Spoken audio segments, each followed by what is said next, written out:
Hello, everyone. Thank you for joining us today. I'm Yasin Ola, the Cleantech specialist at Berytech, and I'll be your host for today.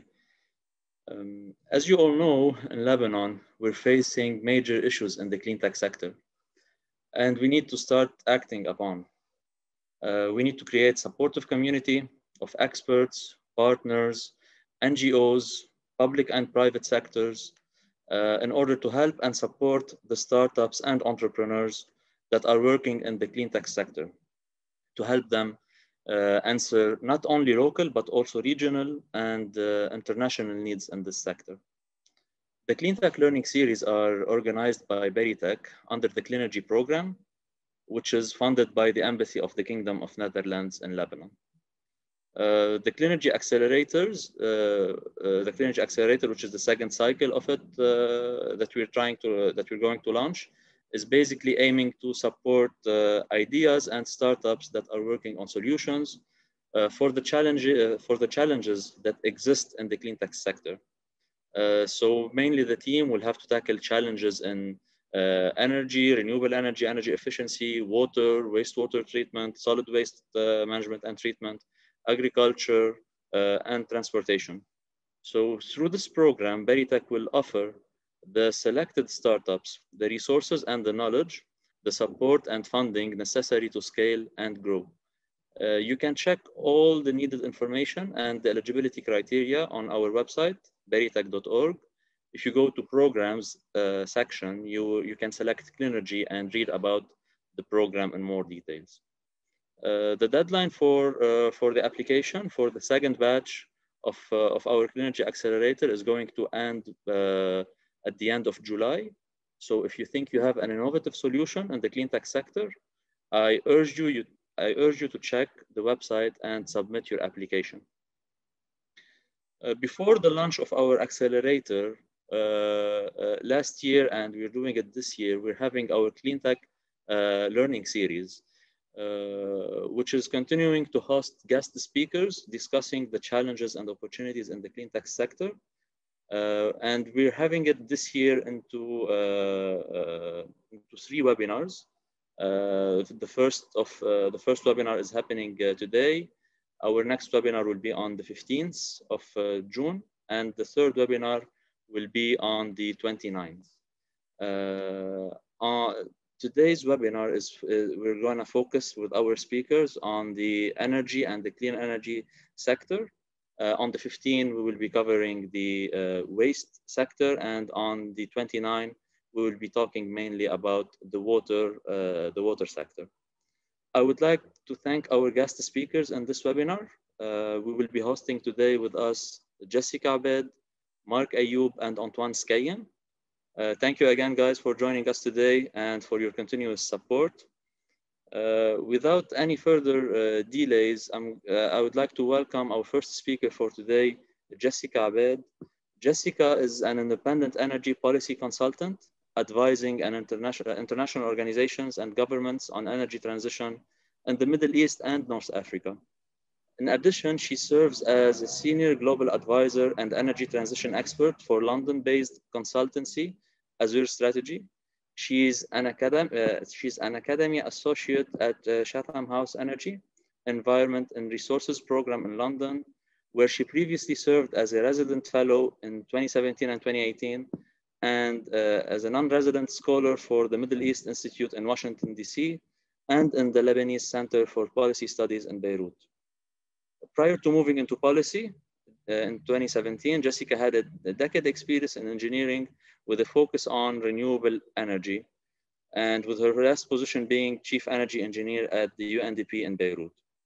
She has published widely and regularly provides expert commentary to leading media outlets, and she has been awarded the EU Visitors Program, where her visit focused on the Green Deal, the US State Department's TAC Women, and the UK FCDO International Leaders Fellowships.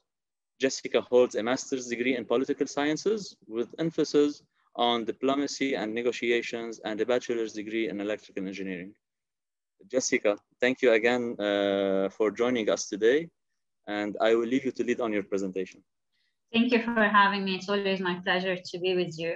So I'm going to start with having a regional prospect on the challenges and opportunities of the low carbon energy technologies in the Middle East. So I'll be sharing my, just give me a second. So it's just working 2 seconds ago.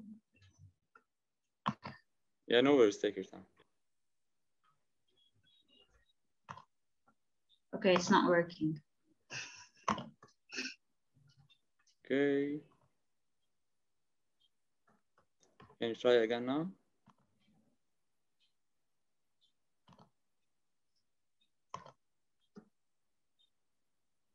Yeah. We literally just tried it. Yeah, no worries. It happens. Yeah, now it's loading. Oh, it's only sharing a white screen. Yeah, no worries, take your time.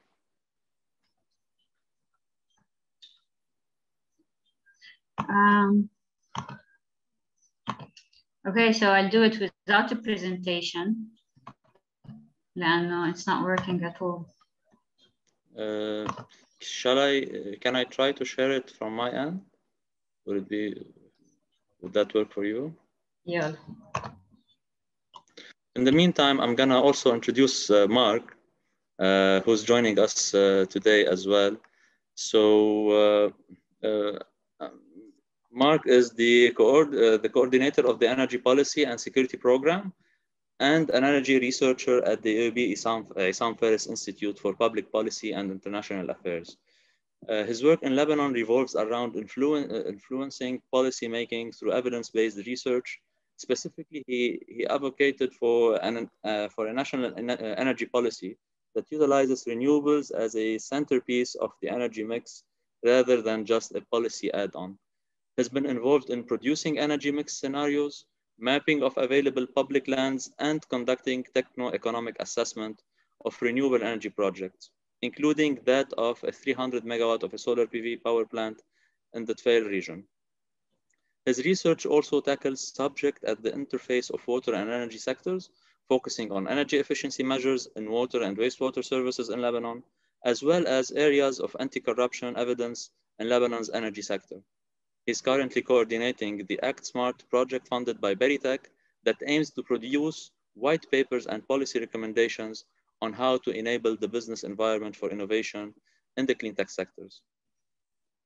Mark received a bachelor and a master in chemical engineering from the University of Balamand and a bachelor in chemistry from the Lebanese University. Mark, thank you again for joining us and looking forward for your intervention. Thank you so much for the invitation.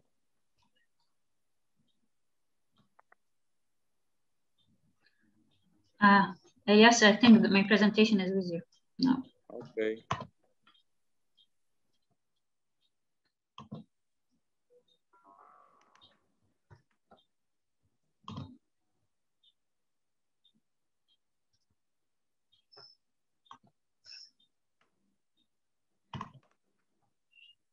Okay, I'm gonna start sharing my screen, Jessica.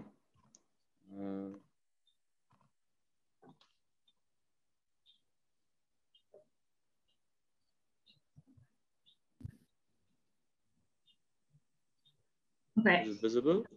Yeah. Are you seeing it in slideshow or in?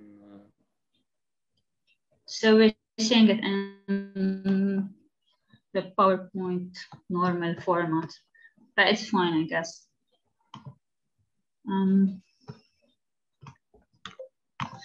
So thank you everyone for your patience. So I guess I'm gonna be bothering you with changing the slides. Yeah, that works better. Can we go to the third slide, please?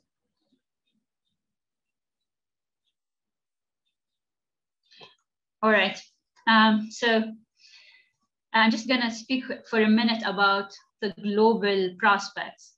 So we're expecting, of course, energy demand to increase by 40% by 2040. This will be driven by an increase in populations from more than 7 billion people to 9 billion people, urbanization, economic growth, but also we still have some 800 million people who remain without energy access so far. So when we look globally where the increase in demand is going to happen, we see that most of it is going to be in India and China, but also the Middle East is still going to have a high energy demand. On the next slide, yes. So we're going, on the next slide, we see that it's actually a high share of the demand is going to be an increase in electricity. So we see that the future is going to be electric. And by that, we also, there are large forecasts of the electrification of the different sectors, digitization, and electric vehicles that will grow rapidly. And the sources of electricity are going to shift. So we also see an increase in renewables, nuclear, and of course, natural gas. And the next slide, we go to the narrower Middle Eastern prospects. So one of the key dilemmas in petroleum producing economies in the Middle East is that has been historically when price of oil is high, they have high petroleum revenues, so there's a low incentive to diversify the economy or diversify the energy sector. When the price of oil is low, there's a high incentive to actually diversify because they're worried about the future prospects of their oil revenues.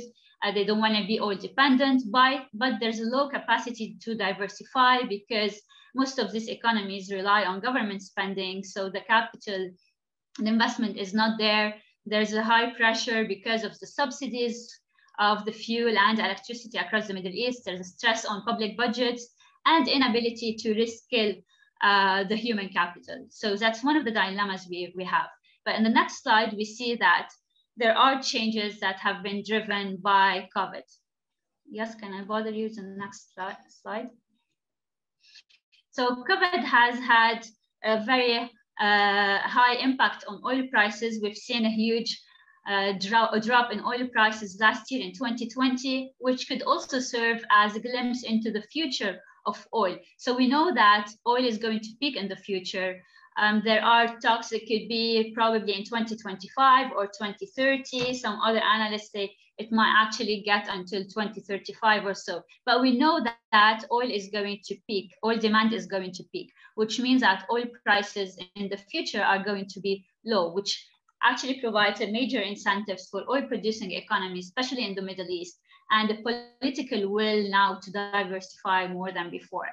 But we've also seen a weird impact on electricity demand globally because of the lockdown measures. We've seen electricity demand in so many places in the world drop. And that's mostly because the commercial sector and industries were in lockdown. We've seen the opposite across the Middle East, because in the Middle East, the largest consumer of electricity is mostly the residential sector. So when people were in lockdown at home, that spike in electricity demand in the households has actually been more than the reduction in the commercial and industrial sectors, which highlights the need to actually think differently about the residential sector, include more renewable energy, decentralized renewable energy, and think more of energy efficiency, and also reconsider the subsidies. And because of the pressure on state budgets, we've seen more focus on the need to restructure subsidies. But getting ready to the energy transition requires different things. So it's not just about having policies, but we need to look at the current existing energy mix, the availability of the ability to attract capital, regulations, how strong the institutions are, especially the institutions that are working on the renewable energy and energy transition, and mostly the human capital.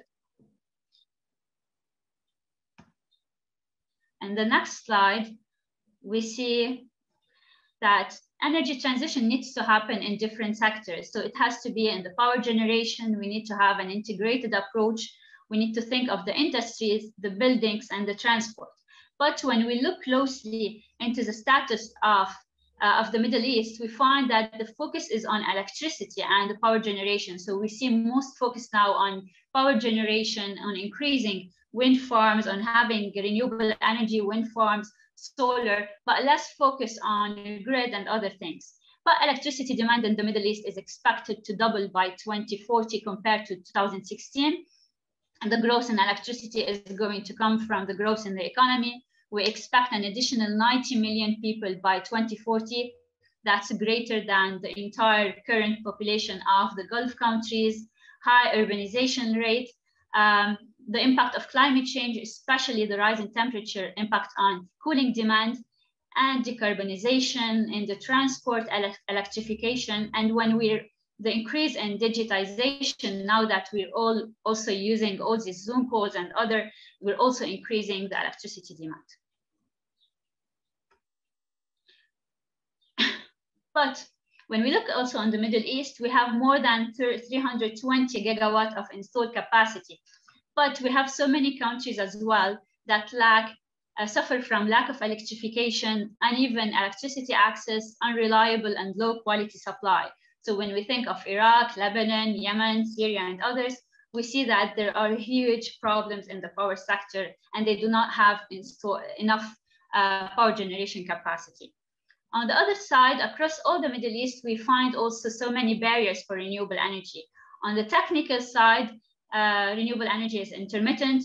We need to account for control systems, energy storage, and smarter grid, which we're still lacking, and there is a huge lack in investments in the grid and considering energy storage systems. On the financial side, we see that there is a low capacity to attract foreign direct investment, to include the private sector. There are high risk premiums. There's a low investor confidence.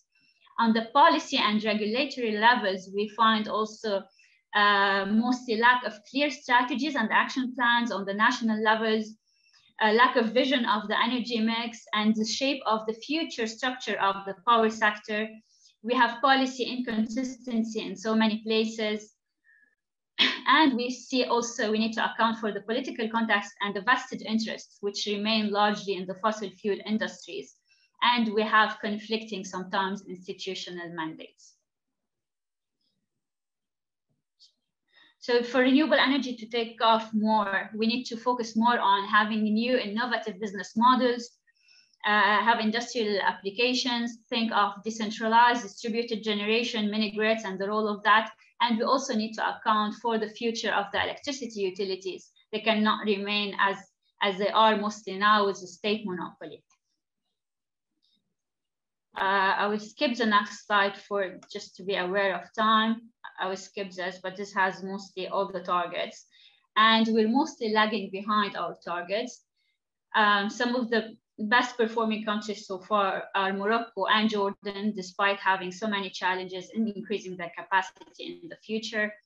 So in the next slide, we also see a solar system in Saudi Arabia. Sorry, I removed that. And then the challenges, if we're going to focus on taking the key most pressing challenges, we need to have an integrated approach for the energy transition. Think of financing schemes, legal and regulatory framework, encouraging new innovative energy models, and encourage private sector participation. Thank you. And thank you, Elias, for helping me in this.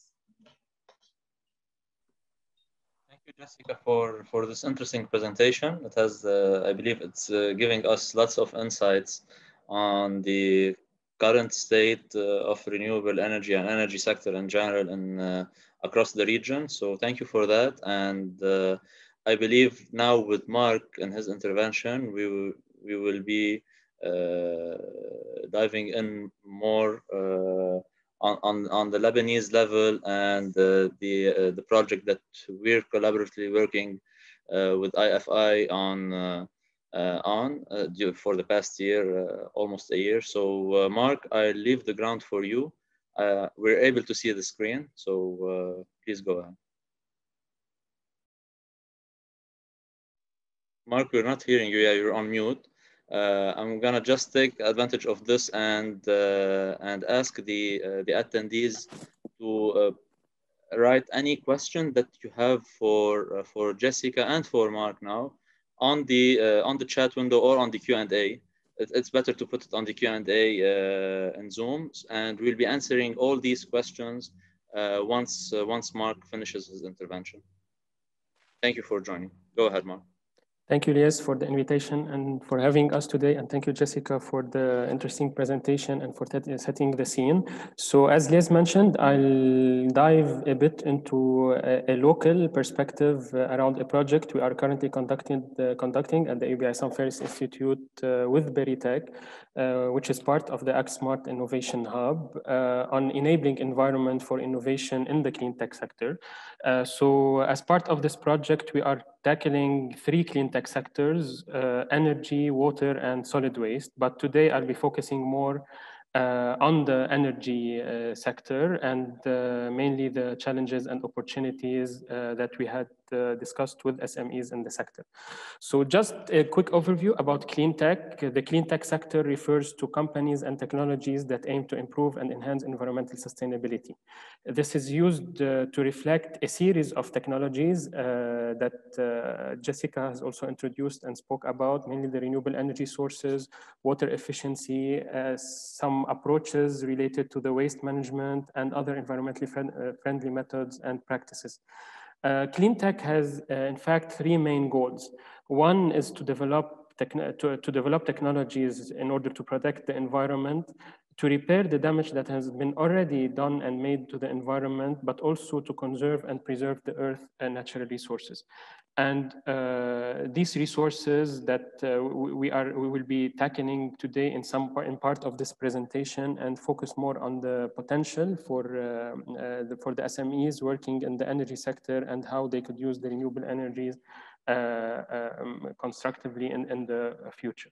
So when we speak about clean tech, what categories really fall under clean tech? We have identified 4 main categories, which are clean energy, water, agriculture, and air environment, under which also falls the waste and solid waste and waste treatment and wastewater. So under clean energy, quickly, those are the main, the various renewable energy sources: wind, solar, biomass, geothermal, and other sources. Underwater, we have the water treatment, water production, and even transmission and efficiency and monitoring and compliance. Agriculture as well, and air environment. And here we focus more on the emissions control, the recycling of waste and wastewater, and the waste treatment. So when we discuss those, let's say, umbrella of clean tech, we have identified, as I mentioned, under the ACT-SMART Innovation Hub, 3 main sectors under the clean technologies: energies, water, and solid waste. So the project we are currently working on aims to look at the interlinkages between the clean tech sectors. So to have not only a sectoral perspective or sectoral overview, but also a nexus approach, and see what are the contributing factors of each, but also all together combined into the enabling environment. So the ACT-SMART is a new out-of-the-box approach to strengthen business advancement and job creation in the clean tech sectors in Lebanon. So as Yes mentioned, we are aiming through this project is to produce, hopefully by end of summer, 3 white papers with policy recommendations, 1 on energy, 1 on water, 1 on solid waste, and the 4th one on the nexus between those sectors. So those recommendations and policy recommendations have arisen from a series of working groups we have been conducting since last year with SMEs working in the energy sector in Lebanon, and I will emphasize a bit more on this in a bit. So currently, this is the status of the project. We have done a mapping exercise of the SMEs working in the 3 sectors. We have mapped around 700 SMEs in the 3 sectors, and then we have done the outreach survey and execution of the survey execution with those SMEs, and then collected some data and analyzed those. We have conducted and completed 2 working groups. The first one was in September, and the second one was in November last year. And currently, we are working on producing the white papers. And hopefully, around August, we will be inviting again, hopefully, all of you and the SMEs who have participated in this project in the working group for the dissemination of results and if they have any comments. So when we speak about an enabling environment, what are the key factors that make an enabling environment for SMEs work? And here, the research and literature have identified three main pillars. One is the political, and you can see here what falls under each of those, and I will speak about them also in a bit. Second is the economical pillar, and third is social elements and environmental elements. So under the political perspective, we look usually at the country itself, at some political indicators. We look at the governance within this country, the peace and political stability, the social dialogue, industrial relations, and the respect for human rights. And those are main contributors to the enabling environment for business in any country.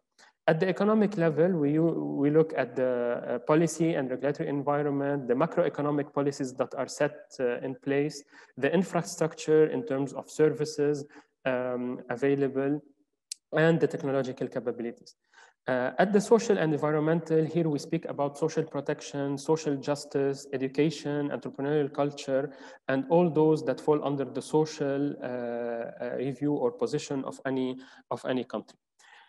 Where does Lebanon stand in terms of those indicators? So also as part of this research, we have done a comparative analysis just to try and put Lebanon in comparison to some other countries in the MENA region. So a World Bank recent study has aimed to study the regulatory performance across the MENA region and has put scores that were reflected in some scores and indicators out of 100 with respect to the MENA region. So the indicators here are in the first column, mainly the ease of doing business, starting a business, protecting minority investors, paying taxes, and resolving insolvency. And those are indicators for all the countries to place those. So as we can see, Lebanon, in terms of ease of doing business, falls, sorry. So we score 54 out of 100. We have a score of 54 over 100 when it comes to ease of doing business. And we can compare our position to other countries here in the region. So we rank 142 out of 190 countries that were included in this assessment. As for starting a business, and here we rank last when it comes to the indicator, the regional average is 82, while our score is around 78, and we rank 146 out of 190 countries. Protecting minority investors, our score is 41 over 100, while the regional average is 51.8, and we rank 140 over 190. When it comes to paying taxes, here we speak about the money that is paid by a small or medium enterprise in order to open a business and sustain its business. And here we score 67 over 100, while the regional average is 74, and our position is 113 out of 190. When it comes to the resolving insolvency, also the regional average is 32.7, but our score is 29.5 compared to other countries that are a bit similar to this, in Jordan, and we rank 151 over 190. So I'm saying this just to show and to add on the challenging position and the amount of work and that needs to be done at all levels and at the three main pillars that I've already mentioned in this slide when it comes to the enabling environment. So what have we done in this so far in this project since last year? We have mapped, as I mentioned, 700 SMEs. 160 of them responded to the in the 3 sectors to the questionnaire and were invited to the working groups to participate in the working groups. So these SMEs were divided as follows: 79 SME in the energy sector, 33 in the solid waste, and 48 SMEs in the water sector. And now what I will show in the coming slide are only focusing on the results of the energy sector, those SMEs that were invited out of the 79 to participate in the working groups. So Cleantech is not only a challenge in the MENA region, as Jessica has mentioned, but also, of course, it is one of the main challenges for SMEs to go into that market in Lebanon too. And we have two aspects of this. First is introduction of clean energy or clean renewable energy sources, mainly solar and wind, and those have shown a notable growth over the past decade. And also energy efficiency initiatives in existing and new buildings. Those are the main, in the energy sector, when in Lebanon we speak about clean energy, those are the initiatives that were in place.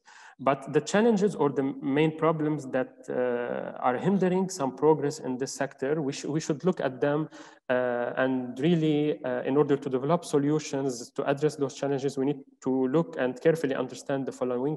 First is the governance of the sector. Second is who works on what in terms of management and role. And I mean here the institutional and also private and public sector, the support from international organization and the engagement of both private sector and the international organization in the operation and management in those clean tech sectors. So we, during those meetings, we have, as I said, invited the SMEs to participate. Most of those were based in Beirut, as this is the geographical distribution of the SMEs that took part of the survey and working groups. Then followed by the Matan area, Zahle, Saida, Ba'abda, and to a lesser extent, the other governorates and kazas. You can see it in the colored map. Those they were asked too about what is the main focus area of their work and their expertise, and most of them were oriented in the order of mentioning to the following technologies. Of course, renewable energies, mainly solar implementation or development.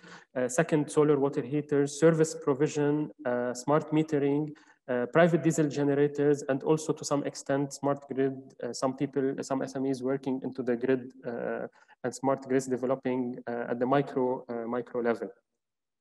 So also the majority of those SMEs were contractors, 21%, followed by suppliers, designers, consultants, and then to a lesser extent working in the industrial trainers and even operators.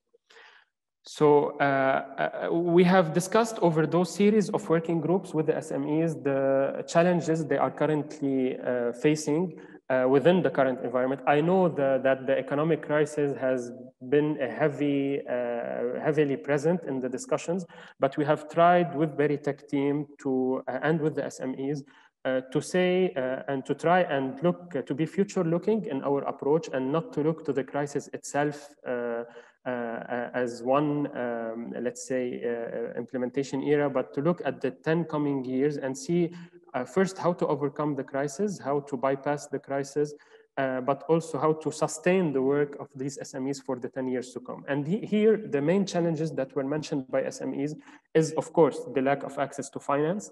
Second is the absence of governmental laws and policies, the regulations when it comes to clean tech and the implementation and adaptation. Third is the lengthy bureaucratic governmental procedures when dealing with the government. Fourth is the lack of training and certification in the energy sector. Here it was a bit across all sectors, not only in the energy, but we could mention it here as well. So most of the SMEs were saying that there is a lack of training, but also lack of certifications in the sector on what technologies to focus. And in addition to this, there is an absence of classification criteria.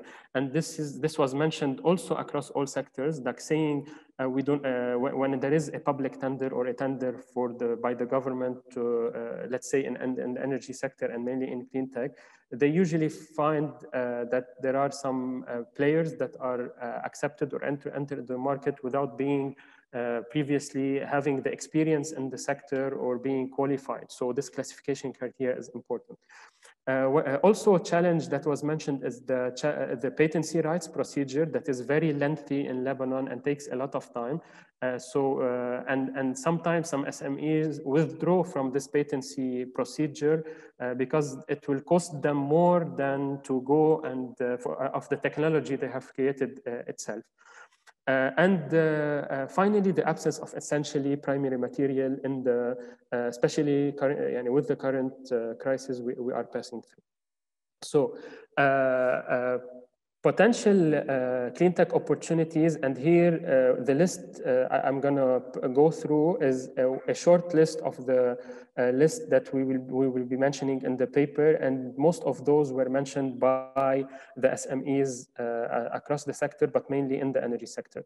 There has been a requisition or a recommendation to create joint committees between academia involved in research and I mean the universities, institutes, with the SMEs, and this will allow the SMEs to talk to people working into research and to align on the type of innovation they want to work on, they are working on, and how SMEs in the private sector can support, but also how academia can support. And another opportunity is establishing a clear classification criteria when it comes to SMEs working in the energy sector. This will help enhancing credibility, ensuring quality of service, and especially when it comes to TORs launched by the MOEW or the LCEC. Identify areas for business improvements through dedicated training and certifications, and the training and certifications will allow SMEs to grow and to move in this ladder, let's say, of classification. Also, there is a recommendation or an opportunity to find alternative solutions and shortcuts to avoid the institutional bureaucratic delays that are hindering the implementation of any decision taking at the public policy level, decree or decision in the ministry. So it's taking a lot of time to be implemented. Also, identify and implement alternative financing schemes to fund innovation in the clean tech, especially now all financing vehicles when it comes to renewable energy, such as the NERIA, the GAF or LIREF, are halted within the crisis, and there is a need to have external support for those SMEs to kick off. In addition, there has been a mention for exclusive permits, and here we focus on the role of the Ministry of Industry and also tax incentives for those SMEs, for them to import some primary material and material that are necessary in the manufacturing value chain. Tax incentives should be coordinated between the Ministry of Finance, the Ministry of Economy and Trade, and the Ministry of Industry. One additional thing is the social barrier and social acceptability to the implementation of clean technologies in industrial zones, and there are still some challenges for communities to accept new industries, new technologies, and this is part of the Ministry of Industry's also national strategy and national role. And of course, like last but not least, is the role of universities to design, study, and test innovative material in the clean tech industry in coordination with the SMEs and companies working in the field.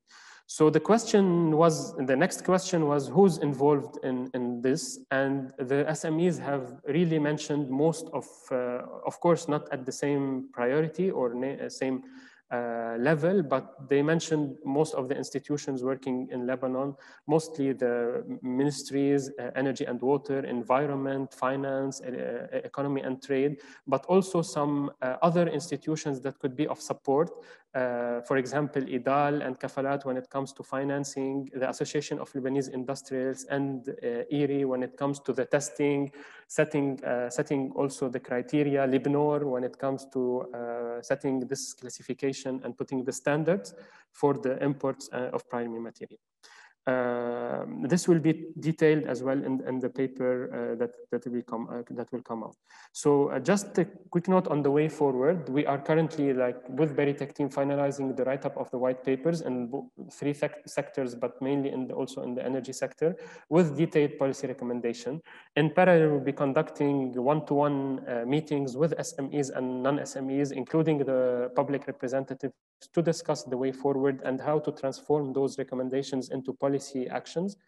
And hopefully by August this year, in 2 months' time, we will do, of course, an event or a working group to disseminate the results, discuss with SMEs and non-SMEs the results and the outcomes, and see their comments and feedback on this. So thank you so much, and I'm ready to answer any question during the discussion. Thank you, Mark, for your intervention. We've worked together on the project, and I've been following it up, and I'm quite excited to the outcome that is going to be public soon. So thank you for giving us like a small teaser on that today. For the audience, we're open now for the Q&A for both Jessica and Mark, before moving into our third speaker for today, Antoine.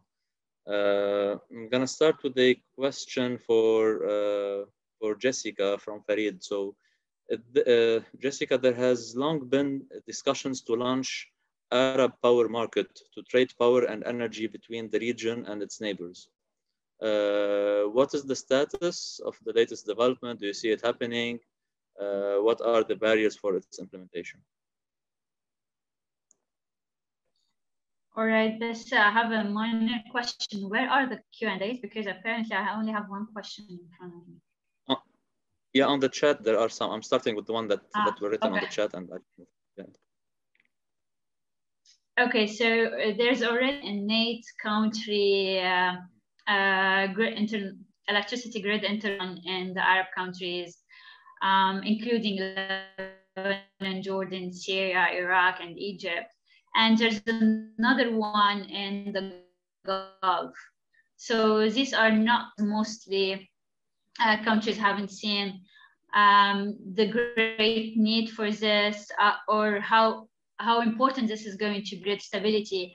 And we see there's a focus on grid interconnection, but it goes mostly to post-conflict countries or where there is a shortage in electricity demand. The major barriers so far are mostly political, and the kind of agreements that they have between countries, the fee for wheeling. So it's mostly the major shortcoming, I think, is just the absence so far of a political will to have a better electricity trading market.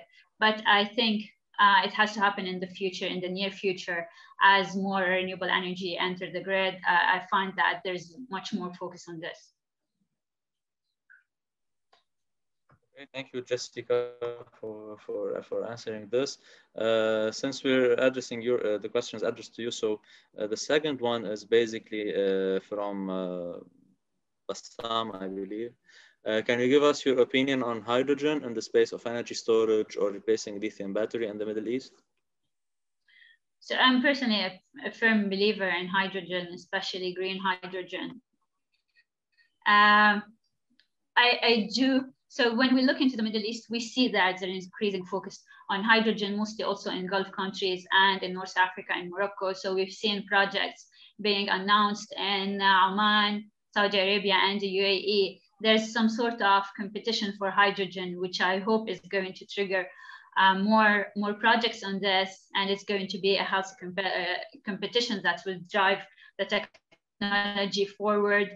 We expect the cost to decrease in the next few years by 2030. If we look into the price curve of solar photovoltaic batteries, we see that the price dropped more than the expected forecast, and the technology had a wider penetration than it was actually forecasted. So we do hope that hydrogen is going to follow a similar trend.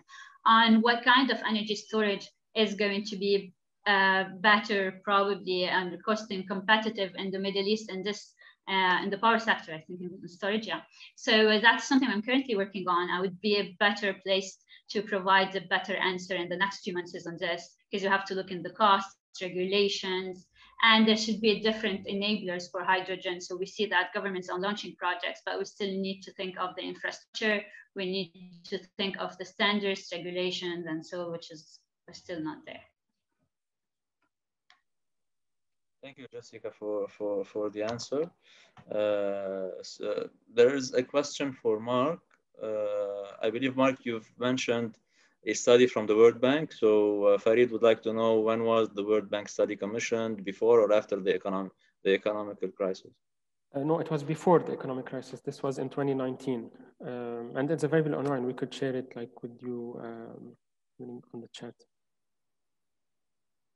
Okay, and another question for you, Mark, also from Farid. So do you have some innovation examples for SME academia collaboration in the energy sector?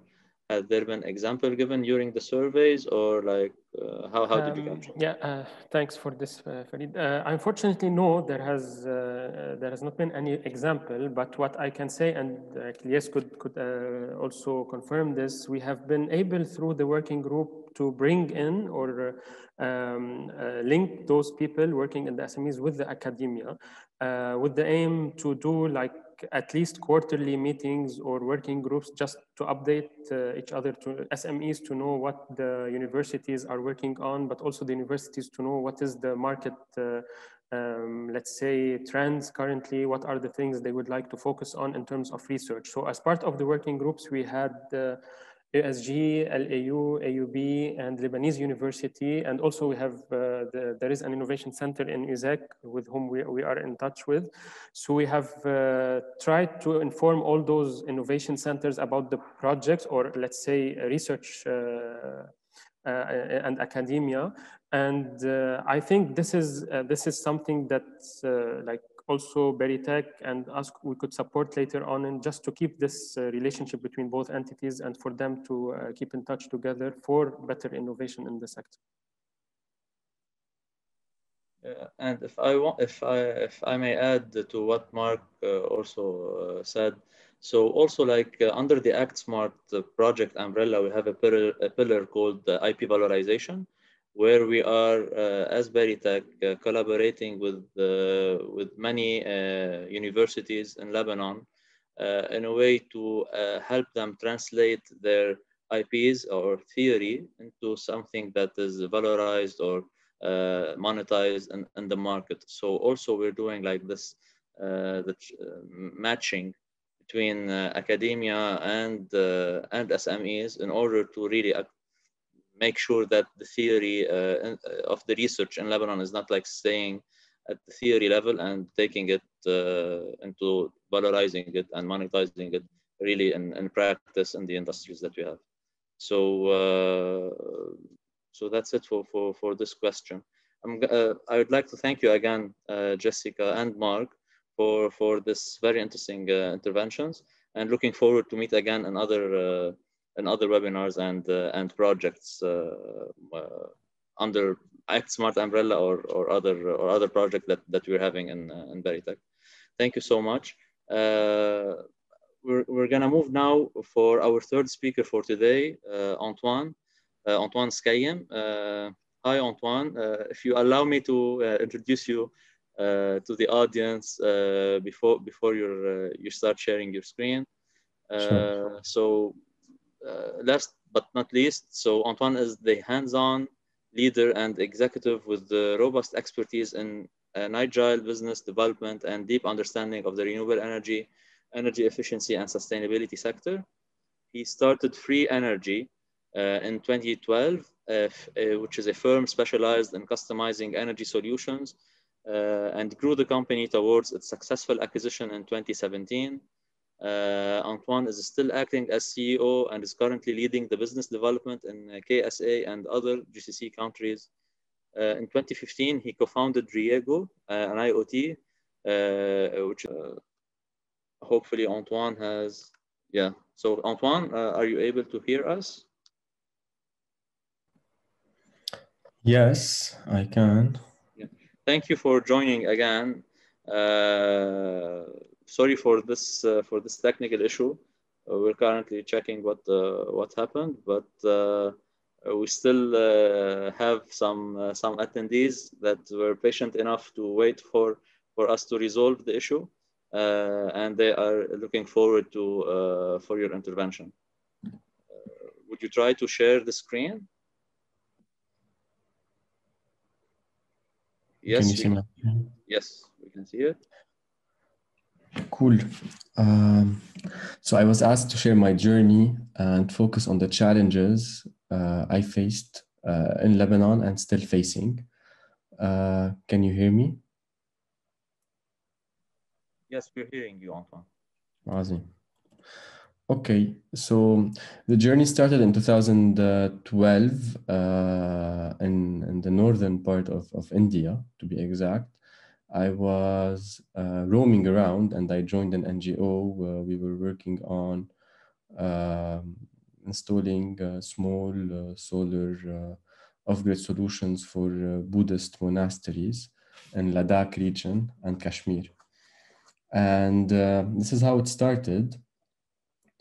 This is how I got introduced to the technology. And in 2013, I came back to Lebanon and decided to start Free, basically, which is a company that started out of frustration of a Lebanese youth, but also perceived an opportunity in the market.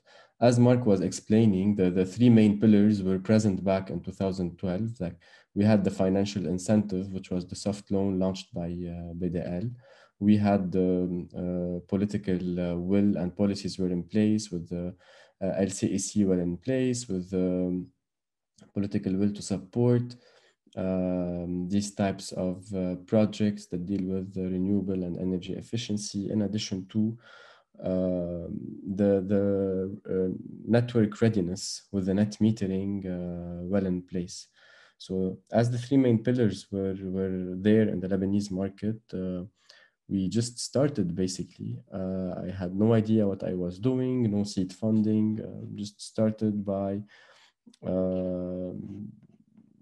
going around, understanding the problem better, engaging with people, and with time, the company started growing organically up until we had a decent team. The know-how was growing, the vision was well in shape.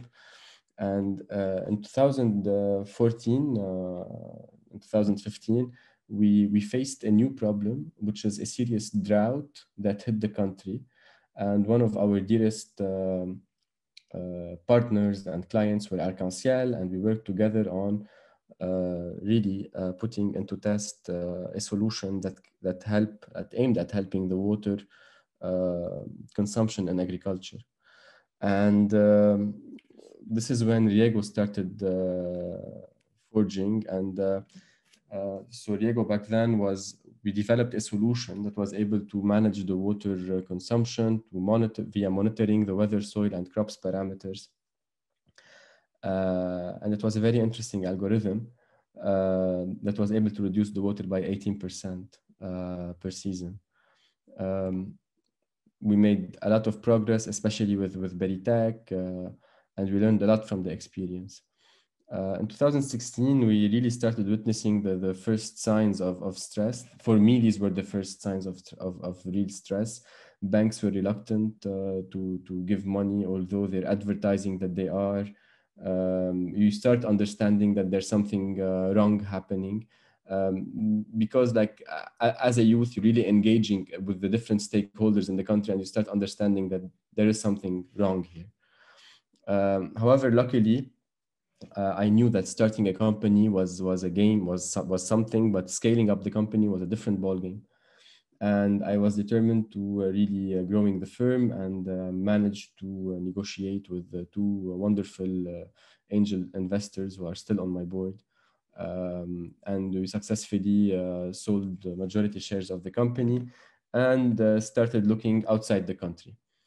After the acquisition, we were able to invest some money in the team and the infrastructure, and really started tackling projects at a different scale.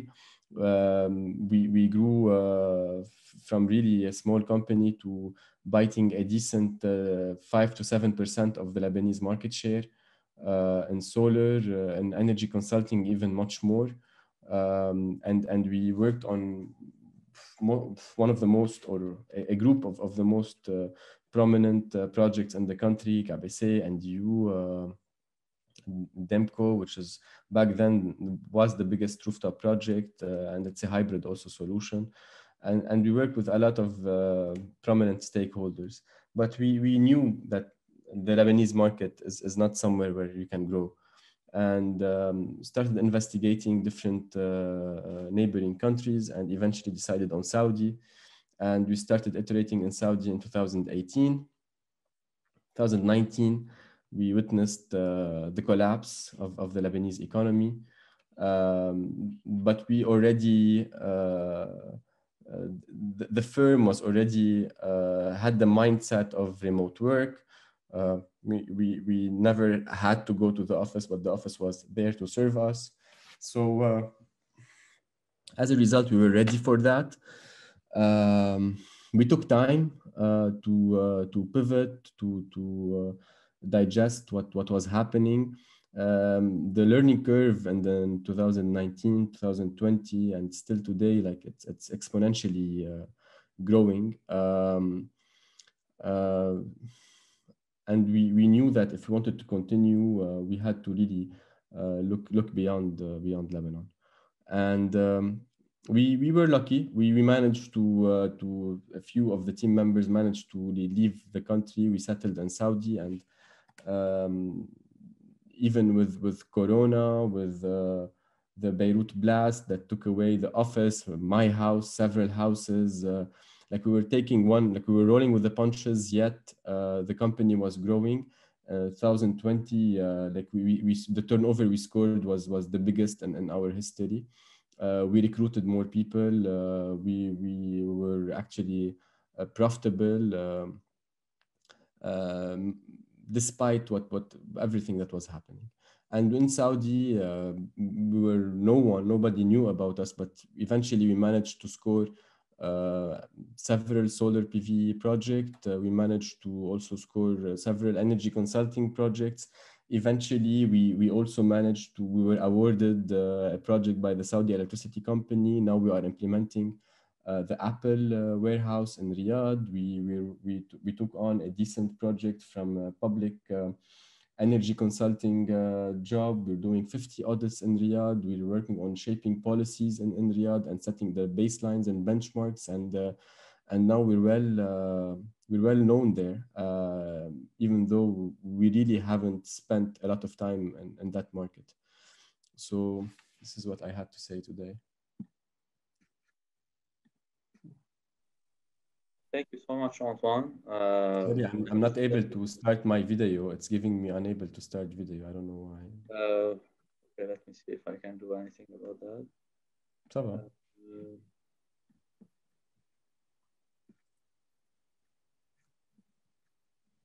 Maybe you can try now. Thank you, Mark. Thank you, Antoine. It's really an interesting journey that you went through, and thank you for sharing the challenges and the achievements that you were able to do. We leave it now to the audience. If you would like to ask any question to Antoine, please feel free to post it now on the chat or on the Q&A, and Antoine will be happy to answer.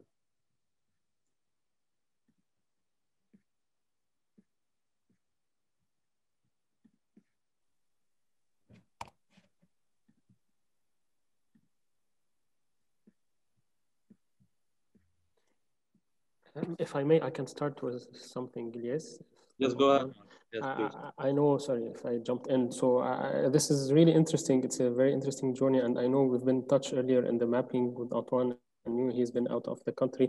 But I wanted to ask him, like, you've witnessed the two, like, let's say, two markets, the local one with everything that has been happening and where we reached, but also you've expanded in another market as well. And it was maybe possible for you to compare the enabling environment or what is already set in place for SMEs to work. So if you want to compare and see the differences between the two countries, what would you say that those elements or those, let's say, things that are present in the Saudi market have allowed us as SMEs or as companies to work?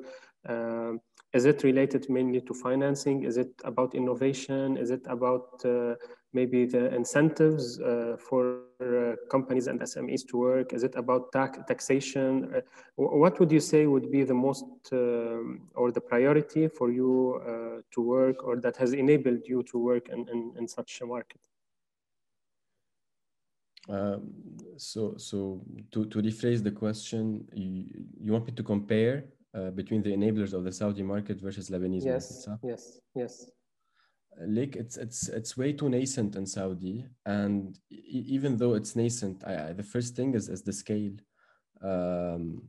So Saudi is a very big market compared to whatever we had in Lebanon.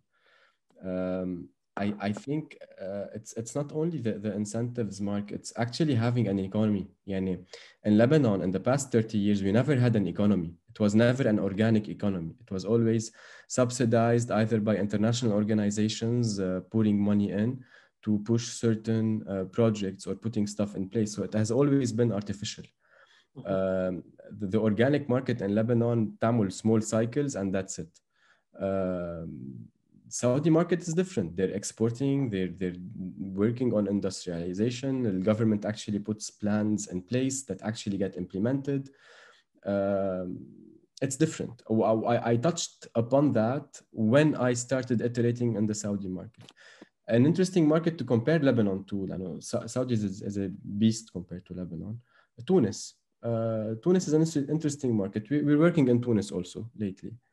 And if we take something like really simple, like the number of energy consultants in Tunis, you touch around 350 firms compared to Lebanon, which is, I'm not sure where we stand, but I don't think we're more than 50. In Tunis, for example, they're obliged to make an audit every 5 years. So to answer your question rapidly, in Lebanon, we put policies, but we never make sure that they're implemented in the right manner. We just put policies to make sure we create certain bottlenecks to stay at the mercy of the gatekeepers. Thank you, Antoine.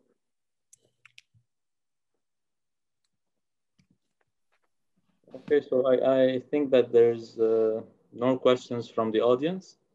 Thank you, Antoine, for the intervention. I'm looking forward to collaborate as well on many projects. You've been a great supporter for the first batch of Cleanergy, and looking forward to have you also with us for the second batch. Anytime. شرفنا مارك إلياس كمان و you can reach out anytime. يلا بس Thank you, Antoine. Thank you, Antoine. So thank you everyone for joining us today, and please accept our apologies again for this technical glitch that happened. We'll make sure that it won't happen again. Please stay tuned for the topics and the content for our next webinar on the 15th of June. Which is going to cover the topics related to solid waste management. And a small reminder, if you're interested in applying to our Cleanergy program and you have an innovative idea in the clean tech sector, please go ahead to our page, to the program page, and start your application.